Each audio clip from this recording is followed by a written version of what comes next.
Alors bonjour tout le monde et bienvenue à une autre édition de Pépito Live. Les amis, ces jours-ci, il n'est pas toujours facile de voyager. On sait que depuis quelques mois, voyager, aller à la découverte, c'est toujours un peu plus compliqué. Mais de là, la raison où nous avons créé Pépito Live. C'est pour vous permettre d'en savoir davantage sur le monde. C'est pour vous permettre de traverser les frontières. C'est pour vous permettre de découvrir des choses absolument extraordinaires, des gens absolument extraordinaires. Le Costa Rica, le Panama, le Guatemala, le Nicaragua. On vous ouvre via nos caméras et notre émission en direct cette opportunité de pouvoir rencontrer cet émerveillement. Alors aujourd'hui, il n'y a pas d'exception, mais aujourd'hui, nous allons nous diriger vers le Panama. Nous allons traverser les frontières du Costa Rica vers le Panama, un merveilleux pays de plus de 70 000 kilomètres carrés, un pays d'opportunités. Et vous savez, depuis quelque temps, depuis le début de la pandémie, nous avons commencé à avoir de plus en plus d'intérêt de la part de gens de partout à travers le monde qui sont à la recherche de découvertes.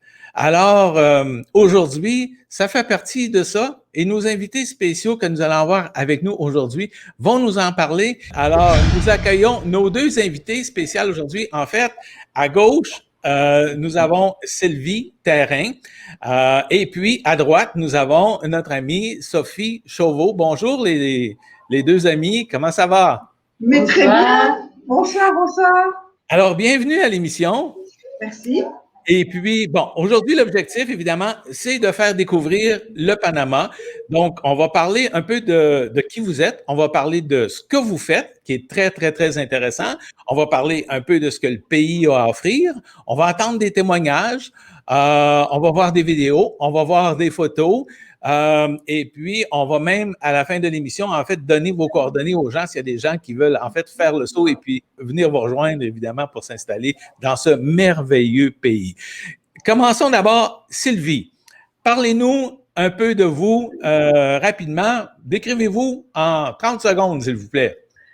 OK, en 30 secondes. Alors, c'est donc, c'est ma 9e année au Panama. Ce n'est pas la première fois que je passe dans le Pépito Live et donc je remercie une fois de plus de m'y accueillir. Donc, j'ai une agence de relocalisation, donc j'aide avec un cabinet d'avocats dont l'avocate principale parle le français. Nous aidons les francophones à s'installer au Panama.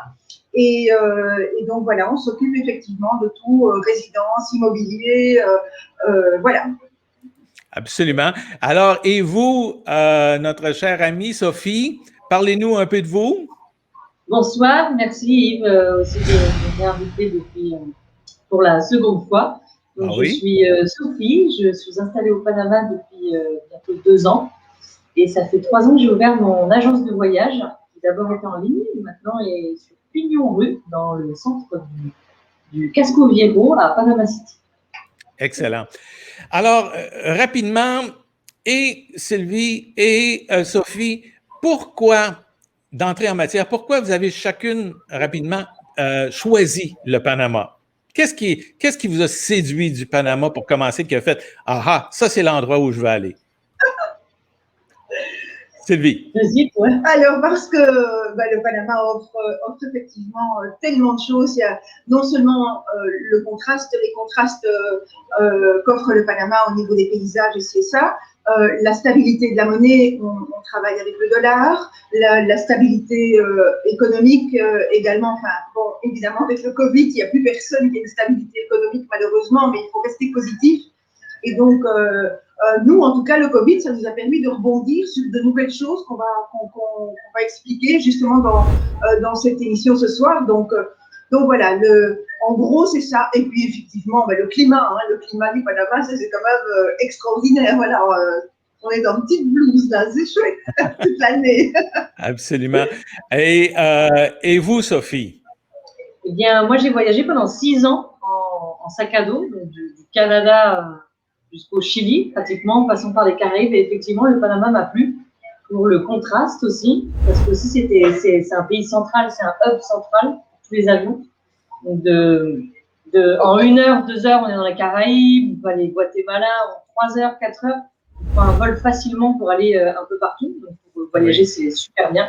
Et aussi parce que c'est un pays plein d'opportunités. Il y a beaucoup de choses qui ne se font pas au Panama et qu'on peut apporter de là où on vient, de l'Europe ou des États-Unis, par exemple.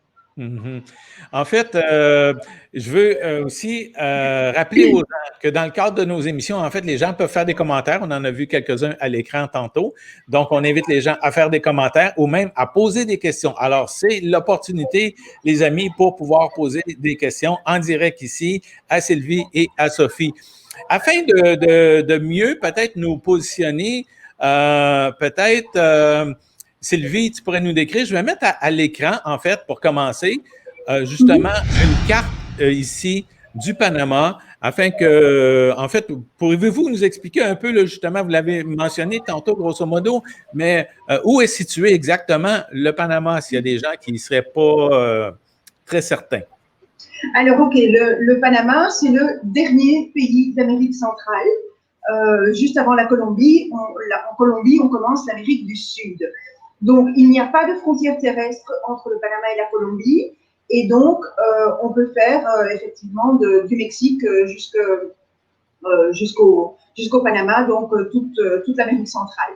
Alors, le Panama se distingue effectivement par différentes régions. Il y a des climats différents. Donc, il y a des personnes qui préfèrent habiter à la montagne avec un climat plus frais et plus pluvieux, effectivement aussi, mais bon, une végétation extraordinaire. Et donc, effectivement, le Panama, parfois, on le situe pas spécialement bien. Et malheureusement, il est trop connu uniquement pour le canal et la mauvaise réputation des Panama Papers, qui malgré tout reste encore bien ancré et c'est très dommage. Parce que vraiment, il y a un excellent potentiel touristique ici, c'est hallucinant.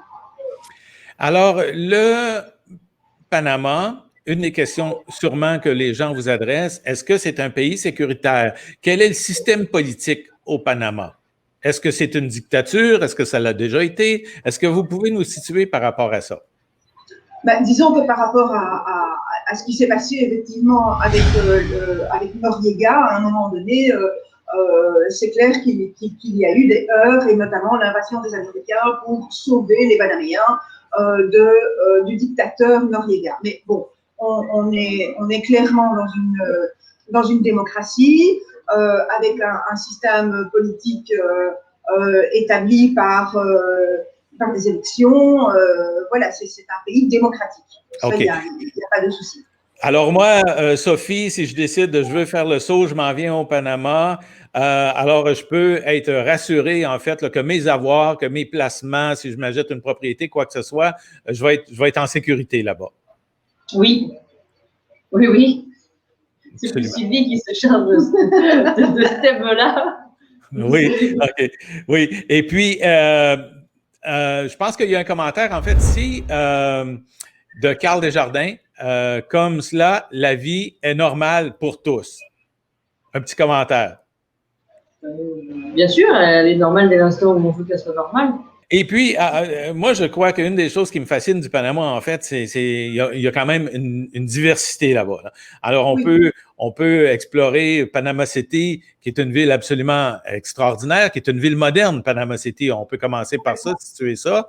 Au-delà du canal, la ville de Panama City, c'est quand même quelque chose à voir. Mais c'est une ville pleine de contrastes entre les buildings d'un côté, la richesse, les tours, et de l'autre côté, on a le petit Casco Viejo, qui est tout petit, d'ailleurs. Oui. 4 rues sur 4 rues, et où on a gardé tous les vestiges de la colonisation. Donc, on a des bâtiments qui ont plus de 500 ans, et c'est tout propre, ça a super bien été rénové. Et il y a un aspect historique et politique, culturel qui est magnifique, quoi. Oui. Et ce qui est bien, c'est que dans le Casco Viejo, on peut se balader, on a une vieille bâtisse super bien rénovée, et à côté, on a encore une ruine, quoi. Et ça révèle tout le Panama, c'est un pays de contraste. Wow.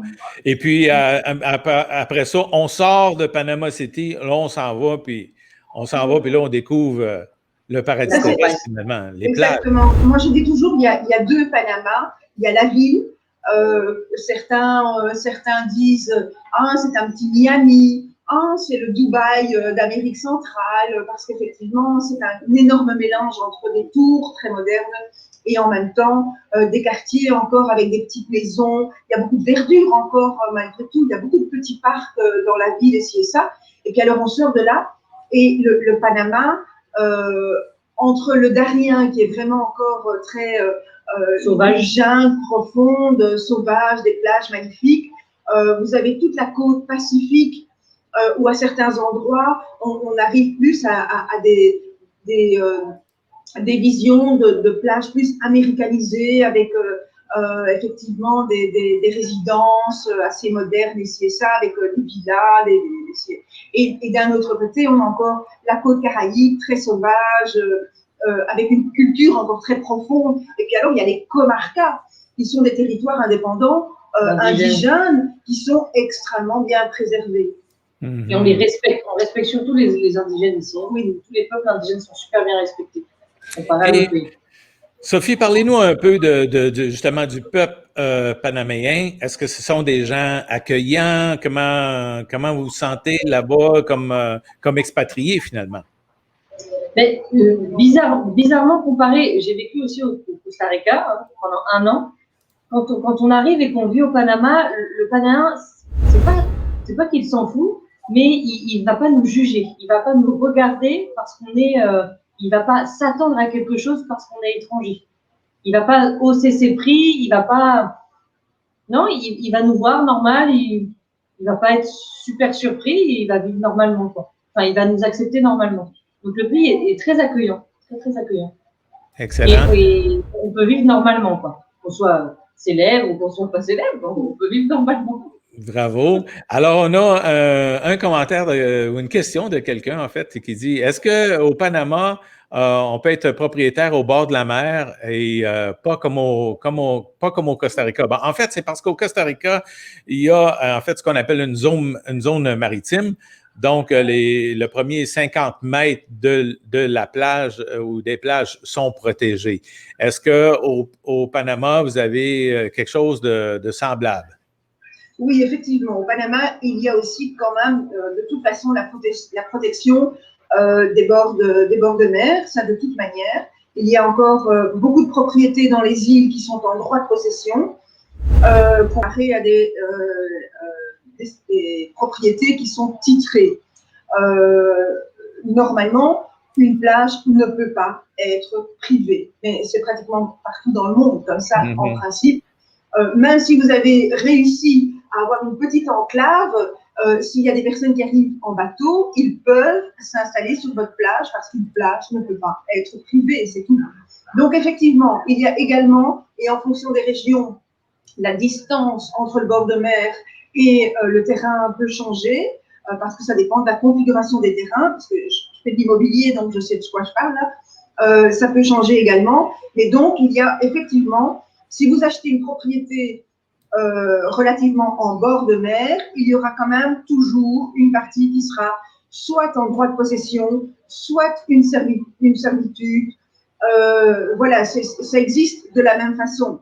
La réglementation peut être différente, mais en gros, oui, il y a une protection des bords de mer. Parfait. Alors, maintenant, une question de Patrice Grégoire. Bonjour, Patrice. Merci de participer à l'émission. Bonjour, mesdames. Avez-vous visité d'autres pays en Amérique centrale et quel serait votre pays de deuxième choix? Personnellement, j'ai vécu au Nicaragua. J'ai vécu au Nicaragua pendant plus de 2 ans. C'est rigolo. Donc, le Nicaragua est un pays extrêmement attachant également. C'est un pays que j'ai beaucoup aimé au niveau de l'architecture. Les gens sont très gentils également. Il y a des paysages magnifiques. Mais bon, c'est un pays beaucoup plus instable. Donc, politiquement, pour y travailler, c'est très difficile. Donc, effectivement, personnellement, je n'ai jamais étudié un deuxième choix jusqu'à présent. Okay. Donc, voilà, je laisse la question en suspens. Et Sophie, vous? Moi, j'ai beaucoup aimé le Guatemala, mais effectivement, pendant 2 ans, j'habitais entre 2 pays qui étaient le Panama et la Colombie. La Colombie, c'est pas l'Amérique centrale, mais effectivement, ce serait mon deuxième choix de cœur. Parfait. Est-ce que vous deux, chacune d'entre vous, là, Sylvie et Sophie, vous êtes chez vous maintenant? Vous voyez-vous, comme dans votre avenir, là, que vous êtes chez vous, là, vous n'avez pas de plan, ce n'est pas une affaire de 2, 3, 4 ans, là, vous êtes chez vous. Bien oui, moi je me sens bien, je me sens chez moi. Complètement. Ici au Panama, effectivement. Et on va en Europe pour les vacances. Ah, excellent. Moi-même pas, donc une question de José Lapointe. Est-ce que la pêche au harpon est permise au Panama? Alors, moi, je répondrai pour le Costa Rica par la suite. OK. En tout cas, oui, parce qu'il y a effectivement des concours de pêche internationaux ici avec des spots de pêche assez extraordinaires au niveau de la pêche au merlin.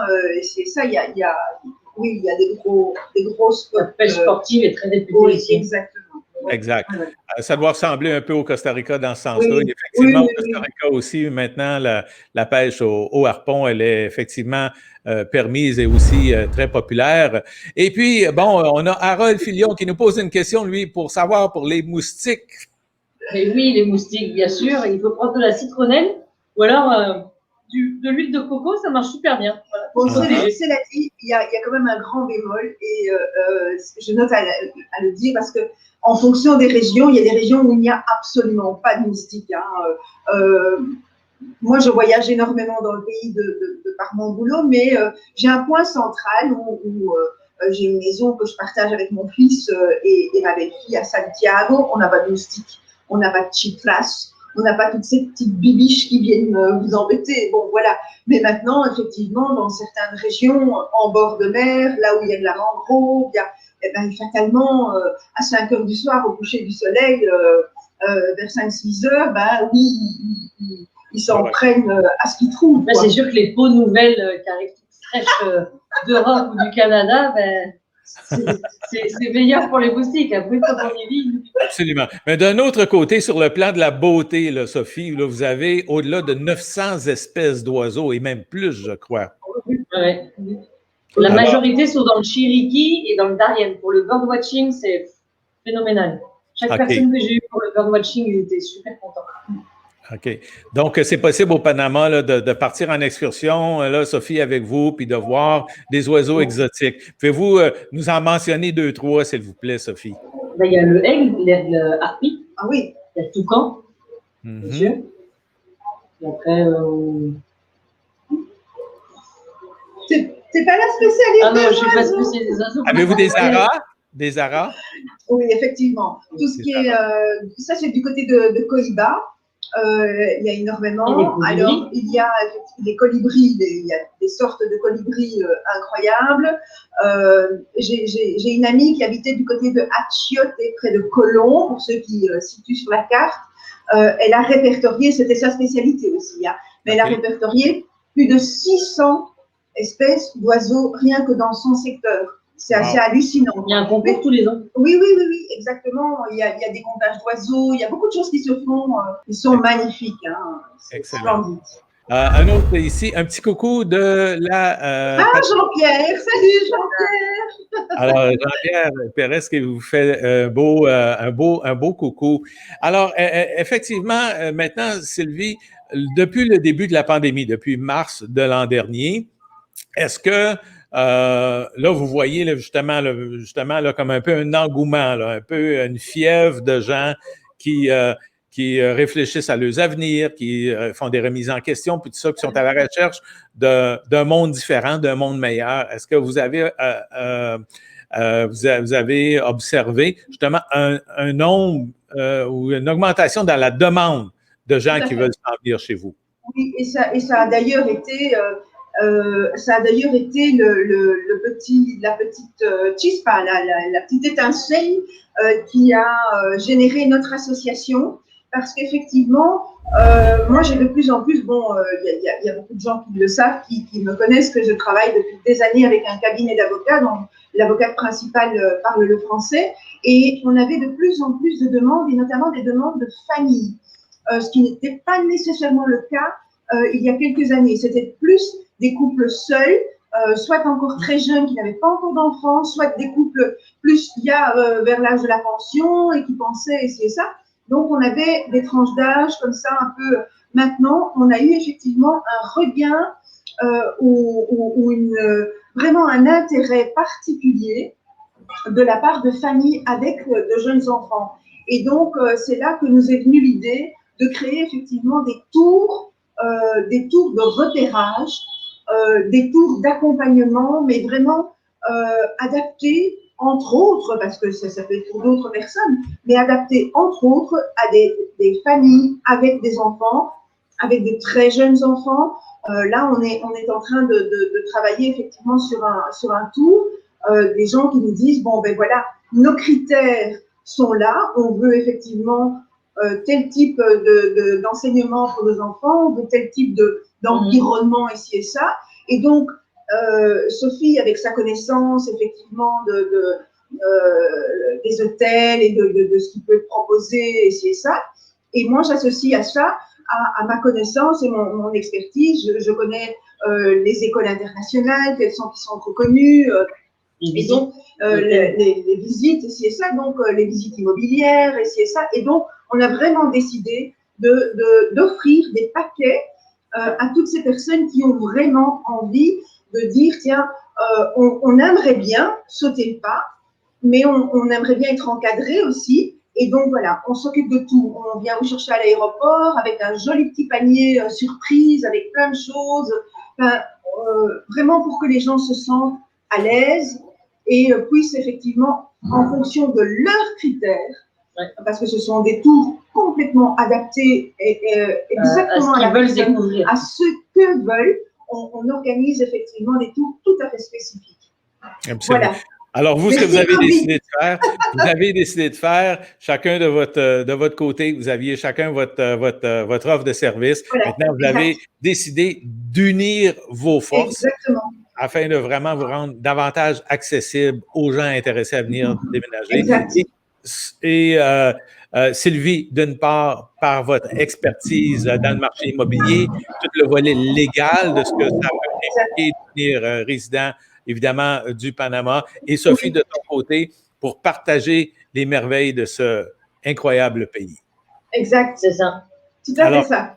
Quelle belle combinaison. On va en parler davantage dans une minute. On a une question, en fait, de Chantal Doré qui dit, bon, quel est le coût de la vie par rapport au Canada? Spécifiquement par rapport au Canada, ça peut être peut-être un peu assez précis, mais le coût de la vie pour tout le monde qui regarde, au Canada ou ailleurs, Sylvie, c'est probablement pour toi cette question-là. Comment vous pourriez déterminer ou définir ça? C'est vrai que c'est un petit peu difficile puisque Sophie est française, je suis belge, donc le coût de la vie au Canada, je n'en ai aucune idée. Je n'ai jamais été dans ce grand froid. Non, mais il ne fait pas toujours froid. En termes de logement, c'est moins cher. Voilà. À peu près. Ça dépend ce qu'on cherche, mais en termes d'alimentation, c'est sûr que si on veut manger du fromage, du pain, des croissants au chocolat tous les jours, non, ce sera le même coût qu'au Canada ou qu'en Europe. Par contre, si on mange des fruits locaux, si on mange des choses locales, ce sera moins cher. Il y a aussi une très très grande différence entre vivre à la capitale, vraiment dans des environs proches de la capitale, et vivre dans l'intérieur du pays. Moi, je le vis. Quand je suis à Santiago, je fais mes courses pour pratiquement la moitié du prix de ce que je peux faire à la capitale. Exact. Exact. Puis c'est une bonne question. Puis je crois que vous l'avez très bien quand même. Vous avez très bien répondu dans ce sens que. Puis au Costa Rica, c'est un peu pareil. Fait qu'au Costa Rica, en fait, il y a des gens qui disent au Costa Rica c'est dispendieux. Des gens qui disent non, au Costa Rica c'est moins dispendieux. En fait, ça dépend justement de ce qu'on recherche comme expérience de vie. Ça dépend de où on se situe, dans quel genre de habitudes alimentaires. Nos habitudes. Est-ce qu'on mange toujours dans des restaurants haut de gamme ou est-ce qu'on va davantage vers la cuisine locale, des expériences un peu plus typiques. Donc, c'est un peu difficile finalement à répondre. Comme moi, je dis toujours aux gens, par exemple, au Costa Rica, le coût de la vie est probablement égal au Canada. Et j'imagine qu'au Panama, dépendant de ce que vous voulez vivre comme expérience, ça doit être quand même assez semblable quand même au pays de l'Amérique du Nord. Mais oui, si on veut cuisiner par exemple avec du beurre ou de l'huile d'olive, ça va être le même coût de la vie, quoi. Exact. Aussi cher, quoi. Exact. C'est des choses à importer. Absolument. Une autre question de Patrice Grégoire. Salut, mesdames. Quels sont vos 3 coups de cœur et quelle est la principale économie du pays? Mis à part, on va dire, le tourisme, ça serait quoi? Le canal, j'imagine?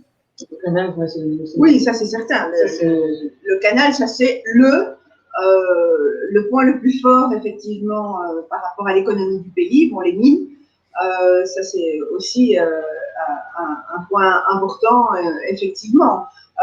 Au niveau des coups de cœur, est-ce qu'il parle des coups de cœur, des coups de cœur géographiques? Ouais. J'imagine que ça doit être ça. Un coup de cœur géographique, pour moi, c'est la région du Veragua. C'est là que j'y ai la maison avec mon fils et ma belle-fille. Ma belle-fille est panaméenne. Et donc, en fait, oui, je voyage beaucoup dans le pays, donc j'ai beaucoup de coups de cœur. J'aime beaucoup l'archipel de l'Asper, là aussi. C'est joli.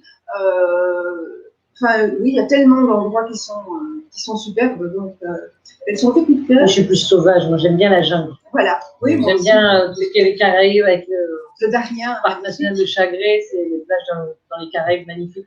Ouais. On a un commentaire de David qui nous dit passez par Sophie et Sylvie pour découvrir le Panama en tant qu'expat et ou touriste. Ça nous a beaucoup aidé. Alors, merci, David. Merci, David. Un mot de félicitations pour vous. Nicolas, bonjour. Nous sommes 2 Français. Nous prévoyons une installation sur du moyen terme à Playa Venao. Quelle serait la procédure administrative, TIC, banque, administration, santé? Sylvie, pouvez-vous nous faire un résumé là, de oui, ça dans 2 minutes? Une heure de vie en live. Là. En live. Oui. Une heure d'explication en 2 minutes. Non, je vais le faire très, très court. En fait, c'est vrai qu'il y a 3 choses qu'on fait en même temps. On fait l'ouverture du compte en banque, la création de la société et on entame les démarches auprès de l'immigration. Alors, donc, sauf si effectivement la personne arrive avec un contrat de travail ou ce genre de choses, mais je prends le cas type des personnes qui arrivent ici avec la possibilité d'avoir la résidence en fonction d'un pays ami. Donc, Canada, Belgique, France, tous ces pays européens, nous sommes dans cette catégorie des pays amis. Donc, la procédure, elle n'est pas très compliquée. En termes de documents à apporter, il faut effectivement, comment vous l'appelez chez vous, le record policier, les frais de casier judiciaire. Voilà, le casier judiciaire. En Belgique, on dit un certificat de bonne vie et mœurs. Il faut ça, en fait, il ne faut pas tellement de documents. Il faut quelques documents de votre banque actuelle qui prouvent d'où vient votre argent, quelle est votre dernière déclaration d'impôt, ici et ça. Et le restant des documents, tout se fait ici. Donc voilà. Okay. Mais je les invite voilà, on va avoir l'adresse après, je les invite à me contacter et je leur donne effectivement toutes les informations et un devis et tout. On se préparer à apostiller aussi. Très bien. Absolument. Oui, alors, justement, maintenant, on va poursuivre parce que, justement, Sylvie, vous voulez nous présenter quelqu'un. Alors, nous accueillons maintenant, on a retiré Sylvie pour souhaiter la bienvenue maintenant à Claire. Bonjour, Claire. Salut. Alors, Claire Nass, alors, vous, en fait, là, vous êtes en processus ou vous avez terminé votre processus de résidence au Panama? Le processus de résidence, il est fini. Il est terminé. Alors, maintenant, là, Sylvie est partie, on va se parler des vraies affaires. Les gens, ils veulent savoir, je suis sûr, ils veulent savoir, ça a pris combien de temps? Alors, on est arrivé le 14 novembre. On a déposé nos valises, on est sorti de l'aéroport le 14 novembre. Et on a nos cartes de résident depuis vendredi, donc depuis 2 jours, sachant que on a eu 1 mois de pause parce qu'ils ont fermé pour le Covid du 15 décembre au 15 janvier. OK. Donc, ça veut dire qu'en moins de 2 mois, on avait la résidence. Si on enlève ce fameux mois de quarantaine. Oui. Donc, en moins de 2 mois. Donc, là, vous avez travaillé justement là, avec Sylvie et puis avec Sophie sur ça. Là. Vous pouvez nous le Les dire, deux. la vérité, là. Hein? Oui, les Enfin, deux. Sylvie est partie, donc je vais dire ce que je Ah ouais. veux. Puis ça a bien été, là. Vous avez aucun regret. Il n'y a pas personne qui vous pince en arrière. Là. Personne. OK. Non, honnêtement, c'est une aide formidable parce que Oui. donc on est un couple.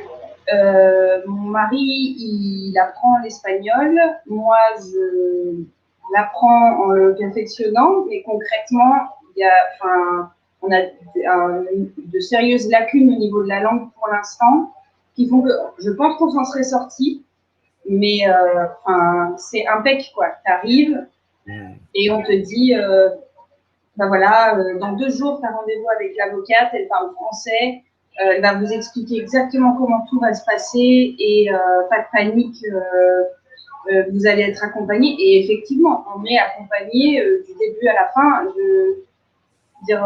L'avocate, elle était présente quand on avait des questions, elle nous répondait, elle nous a accompagnés à tous les rendez-vous. Elle a fait beaucoup de démarches à notre place aussi, parce qu'on lui a signé des documents pour dire qu'elle pouvait faire les choses sans nous. Donc ça, c'est pareil, c'est un gain de temps, et puis un gain d'énergie, en fait, tout simplement. C'est horrible, mais c'est elle qui va faire la queue pendant 3 heures à ta place, quoi. Et ça, c'est extra. Sylvie, elle répond en moins d'1 minute, elle a répondu à ton message quand tu as une question. Elle nous a aidé à ouvrir un compte en banque, sans lequel on n'a accès à rien en termes de résidence. C'est d'abord ton compte en banque. Donc, Sylvie s'est occupée de nous préparer un rendez-vous. Elle nous avait organisé tous les papiers à l'avance. On est arrivé au Panama, il ne nous manquait rien. On avait tout prévu en amont. Et arrivé sur place, c'était nickel, quoi. Donc, non, franchement, impec. Excellent. Et puis, puis elle, Sophie, elle s'est occupée de vous, elle vous a fait découvrir, elle vous a accompagné dans certains endroits, j'imagine, Oui. service de transport, genre de choses-là, elle vous a fait découvrir des beautés. Est-ce que vous étiez... En attendant les papiers. En attendant les papiers, nous a occupés. Ouais. J'ai une question, Claire. Est-ce que vous étiez allé au Panama avant? Oui. Oui, OK. Donc, c'est pas quelque chose, c'était quand même une décision réfléchie, tout ça. Ça a été une réflexion on va dire, 3 ans. Il y a 3 ans, on a décidé qu'on partait de France, qu'on vendait tout et qu'on partait. Et pour savoir où on atterrissait, on s'est promené de Ushuaia et on est remonté jusqu'aux États-Unis. OK. Et le constat a été assez vite fait. Tous les deux, on était d'accord sur le Panama. Est-ce que le fait que maintenant, et Sophie et Sylvie ont pu vous offrir ces services d'accompagnement et ces services conseils-là en français, pour vous, ça a été un facteur important ou même déterminant dans votre prise de décision?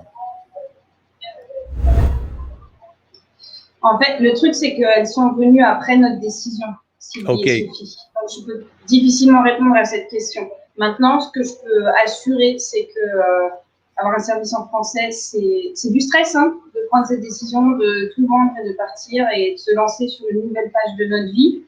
Avoir un service en français, c'est rassurant. On sent qu'elles ont toutes les deux de l'expérience. Sophie, ça fait pas extrêmement longtemps qu'elle habite au Panama, mais on sent qu'elle a une expérience du continent et même du pays, même si elle a été beaucoup dans les autres à côté. Enfin, il y a quelque chose d'extrêmement rassurant quand on est dans des démarches comme ça où on saute un pas.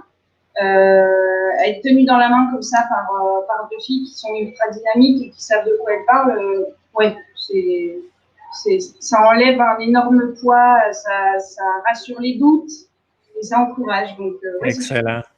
Bon, écoutez, Claire, on vous remercie beaucoup de votre témoignage. Merci d'avoir participé à l'émission et on vous souhaite beaucoup de bonheur, évidemment, avec votre nouveau projet au Panama. Alors, merci d'avoir partagé sincèrement vos impressions avec nous aujourd'hui dans le cadre de l'émission.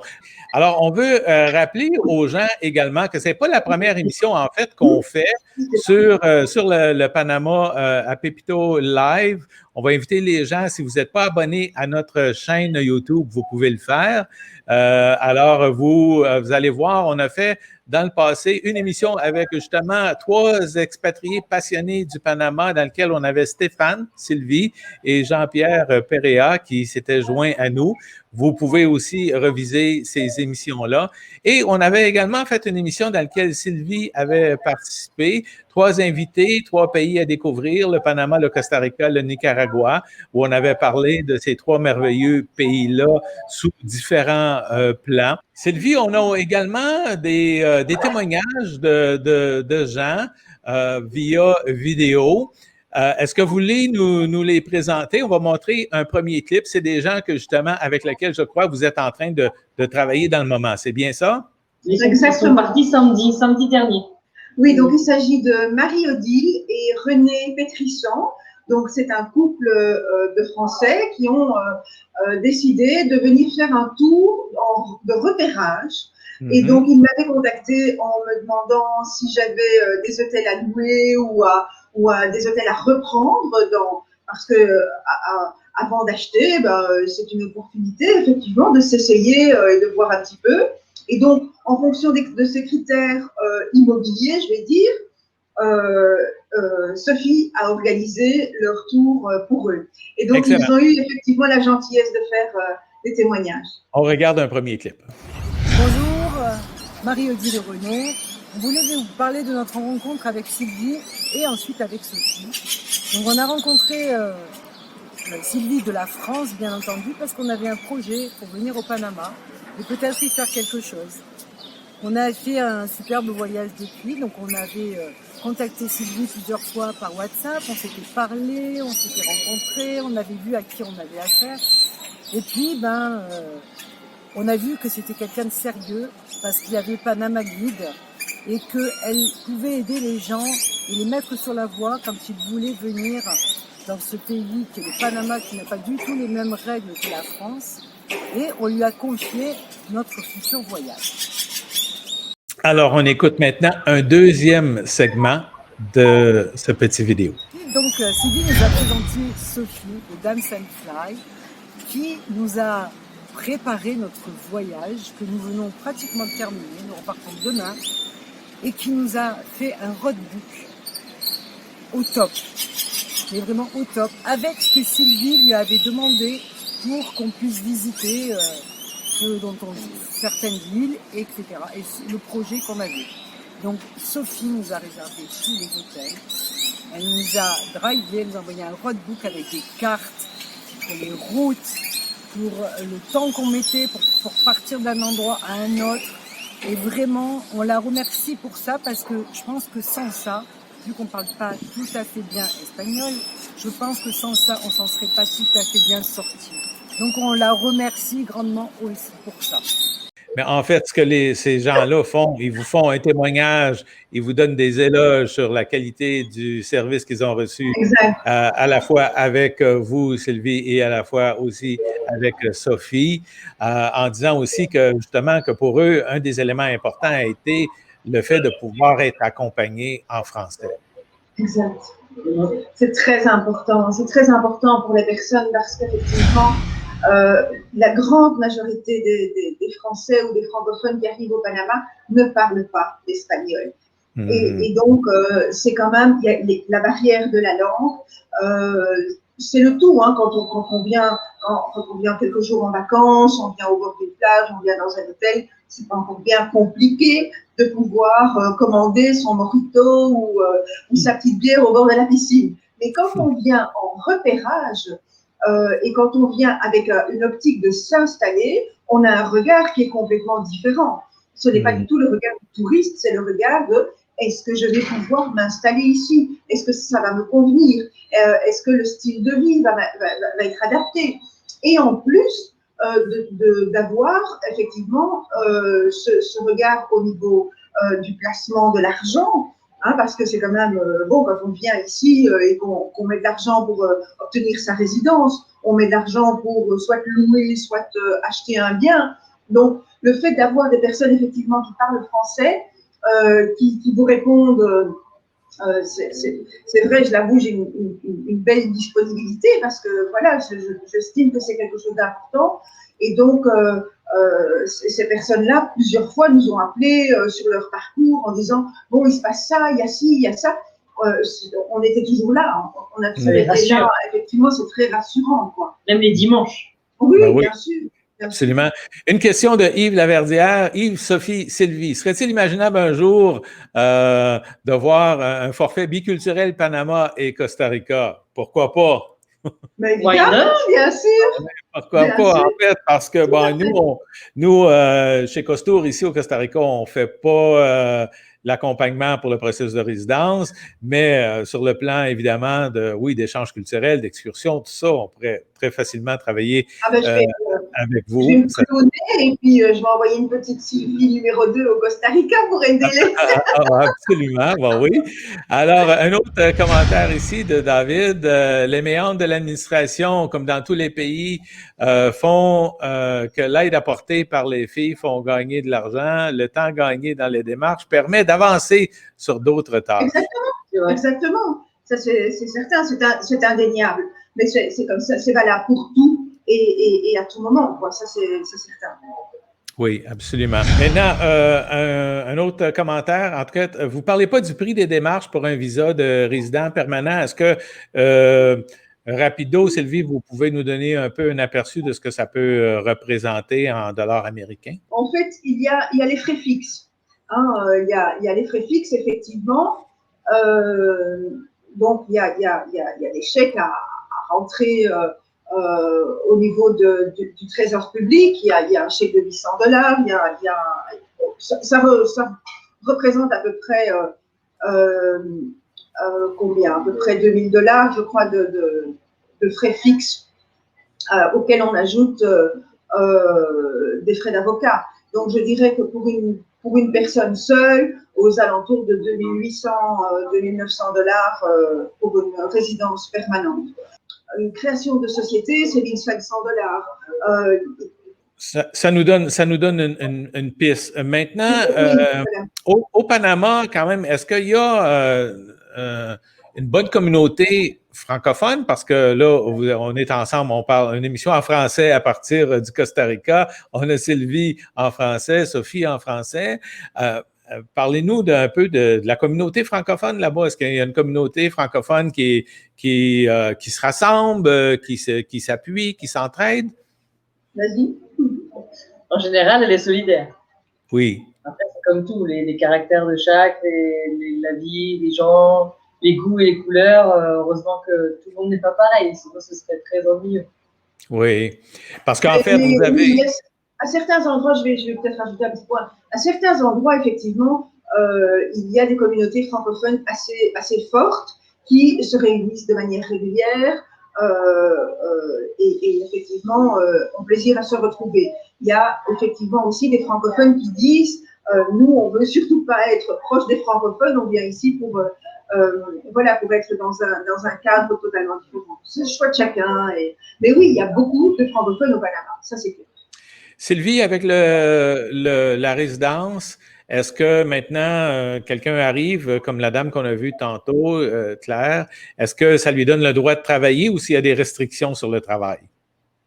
Alors, effectivement, il y a des professions qui sont réservées. Donc, en fait, quand vous obtenez la résidence pays ami, vous avez également la possibilité d'avoir votre permis de travail. Okay? Maintenant, il y a, comme dans tous les pays, des restrictions. Un Belge ou un Français qui arrive au Panama, même il peut avoir le plus beau des diplômes de médecin du monde, il ne pourra pas exercer. Il y a des professions protégées. Excellent. Ah, bonjour Annick. Oui, Annick, bonsoir à vous deux. Qu'en est-il du système de santé? Alors, en fait, les résidents permanents qui sont sous le coup d'une résidence pays ami peuvent eux-mêmes cotiser à la sécurité sociale du Panama. Ils font une déclaration patronale, ils se déclarent en propre employés de leur propre société et ils peuvent effectivement bénéficier de la sécurité sociale du Panama. OK. Et si moi, par exemple, Sylvie, donc là, je suis pas prêt à entamer un processus de résidence, mais je suis intéressé à venir explorer le Panama. Donc, au Costa Rica, on peut entrer pour 90 jours sans avoir à renouveler son visa. Au Panama, le nombre de jours maximum pour venir comme touriste, c'est quoi? On est chanceux ici, on a 180 jours. Donc, c'est un petit peu moins que 6 mois, 180 jours sur le territoire sans devoir sortir, sans devoir faire aucune démarche. Oui. Et ça, j'insiste parce qu'il y a beaucoup de gens qui prétendent ah oui, mais au bout d'X temps, il faut vite aller à l'immigration pour faire. Non, non, non. La personne qui rentre au Panama a droit à 180 jours. OK, excellent. Un petit commentaire, je ne sais pas si vous allez pouvoir répondre. Savez-vous s'il est difficile d'obtenir une autorisation pour l'utilisation d'un drone dans le cadre d'un usage touristique ou commercial? Je sais pas. Alors, il y a effectivement une réglementation et vous pouvez trouver toute la réglementation sur la page Panama Facile sur Facebook. Voilà, Excellent. Panama Facile, page sur Facebook. Vous allez avoir toutes les réglementations. Voilà, exactement. Alors, donc, ici, justement, fait que là, on arrive vers la fin de l'émission. On va mettre, en fait, ici en bas de l'écran maintenant. Alors, panamafacile@gmail.com et également pour les gens qui voudraient rentrer en communication avec Sophie, damselflytravel.com. Voici à l'écran à gauche Panama Facile avec le merveilleux chapeau et le Damselfly ici qu'on peut voir à droite. Vous avez également, je crois, quand même des pages Facebook en français qui sont tout de même assez actives, je crois. S'il y a des gens qui veulent aller consulter, voir de l'information, tout ça, faire du réseautage, n'est-ce pas? Oui, exactement. Exactement. Tant l'une que l'autre, nous sommes très, très, très présentes sur les réseaux sociaux, que ce soit Instagram, Facebook, on est très présentes. Excellent. Voilà. Ça aide beaucoup. Oui, ça aide beaucoup. Alors, je rappelle aux gens, avant de clore l'émission, qu'on a fait d'autres émissions sur le Panama. Alors, dans notre canal YouTube, les amis, on va mettre le lien en haut tantôt. Les gens vont pouvoir aller cliquer sur ça, s'abonner à la chaîne Pépito Live et également voir les autres émissions qu'on a fait sur le Panama avec vous et avec d'autres personnes aussi. On invite les gens à s'abonner. Et évidemment, on aimerait aussi, on vous relance l'invitation, on est toujours à la recherche à Pépito Live de sujets d'intérêt assez spécial sur la passion, sur les voyages, sur les gens qui sont expatriés dans des pays comme le Panama, le Costa Rica ou même ailleurs. Donc, l'invitation, elle est là. Si vous connaissez des gens que vous croyez feraient des sujets vraiment wow dans l'émission, s'il vous plaît, gênez-vous pas, prenez le temps d'écrire à Pépito, puis on va voir ce qu'on peut faire pour vous présenter ces merveilleuses personnes-là. Sylvie Lachapelle qui nous dit merci, vous me donnez le goût d'aller vous visiter. Vous êtes tous bienvenus au Panama, il fait carrément plus chaud et c'est un magnifique pays. Excellent. Oui, effectivement, et puis si vous avez des doutes, si vous avez effectivement des craintes, ben voilà, nous sommes là et pour vraiment apaiser vos craintes et vos doutes. Alors, Sylvie, Sophie, merci beaucoup. Et puis, encore une fois, les amis, n'oubliez pas à vous abonner à notre chaîne YouTube la semaine prochaine. Alors, nous allons avoir une émission spéciale, une entrevue avec une écrivaine du Québec. Merci d'avoir regardé l'émission. Hasta pronto.